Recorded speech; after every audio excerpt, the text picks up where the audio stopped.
SEC's got the 3, 4, 5, and 8 national. Rankings? Yeah, there's as many as, could be as many as 12 or 13 teams.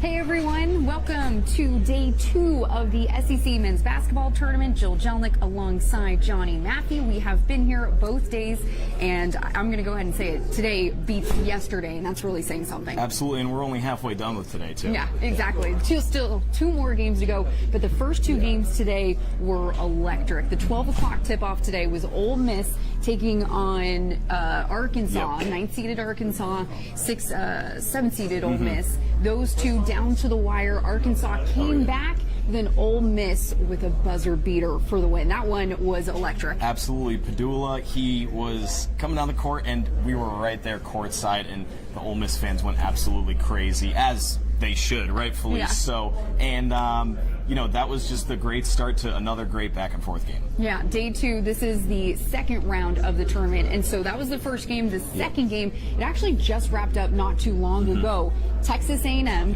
5th-seeded Texas A&M, and then also 13th-seeded Texas, who won yesterday to advance to today. That was always going to be a good one because it's an in-state rivalry, right? Aggies, Longhorns. That one didn't just go to 1 overtime; it went to 2 overtimes, where in the end Texas prevailed. Yeah, double OT in Texas. We talked about rest versus rust before the game, right? Texas won the first half. They came out strong, and then out of the locker room, A&M hit the threes. They started, both of them, it was like a little Lone Star splash, I was saying. I like that. They were behind the arc. They were finally hitting some shots. And then A&M, they had some opportunities. They missed some free throws, went to OT, and then I was in there. Texas couldn't get it going the first OT. They hit a big 3, got momentum back. That little thing called momentum, that's everything in March, right? Yes. It's all that matters right now. Yes, and again, this is just the second round of the SEC tournament, but because Texas got the win in double overtime, Texas now advances to the quarterfinals tomorrow, where they will meet the Tennessee Vols, 4th-seeded Tennessee Vols. They have not played yet in this tournament. Because they earned the 4th seed, they start their play tomorrow in the quarterfinal round, and it's going to be a little interesting for the Vols because they haven't played since Saturday.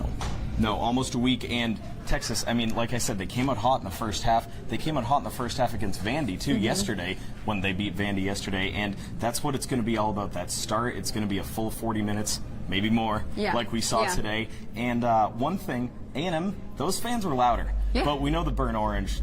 They don't just travel well, they're everywhere, right? So it's going to be a lot of orange tomorrow. It's been really fun hearing the fans, seeing the fans for all these teams come together in one arena right here in Nashville. I do want to mention Tennessee head coach Rick Barnes spoke earlier this week, and he did talk about rest versus momentum, right? Because Texas Longhorns have all the momentum, back-to-back wins. They're coming into their 3rd game tomorrow, whereas Tennessee has had rest, has been able to maybe heal a little bit, get healthy, kind of catch their breath, regroup, reset, but then now they got to kick it into high gear first thing tomorrow, and that will be a 2:30 tip-off. Well, and a note on that, too, on the rest or the rust, it's the fact that Texas did have to play in 2 OTs today. They did have to go the extra mile. They're a little more sore. And what time is it right now? It's a little after 6 Central Time. So gotta they ready get for some tomorrow. sleep, but 2:30-ish tip-off tomorrow. So, it's not like a quick turnaround, but it's a quick turnaround. It is a quick turnaround.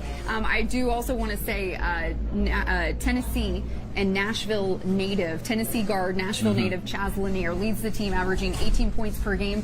He will be returning to his hometown tomorrow. I'll have more on him tonight on Fox MT News at 9. We'll also do a deeper dive into their previous matchup against Texas earlier this year. I forget if we mentioned Tennessee did beat Texas on the road in Austin, 74-70 back in mid-January. So they have that matchup, but we all know it's a different story in March. Yeah, it absolutely is. And this season, like you said, 18 points per game from Lanier and 40.5% behind the three-point line.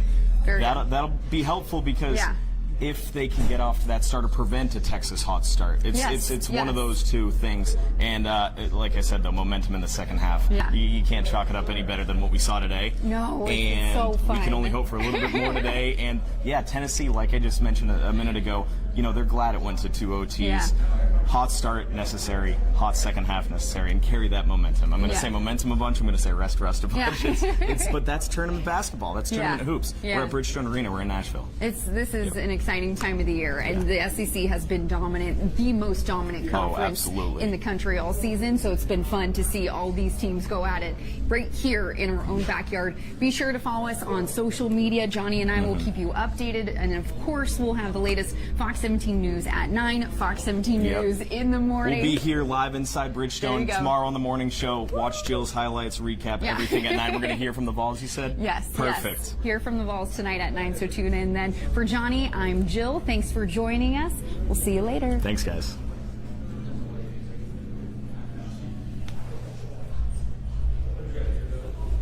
Nice. Heads up behind you.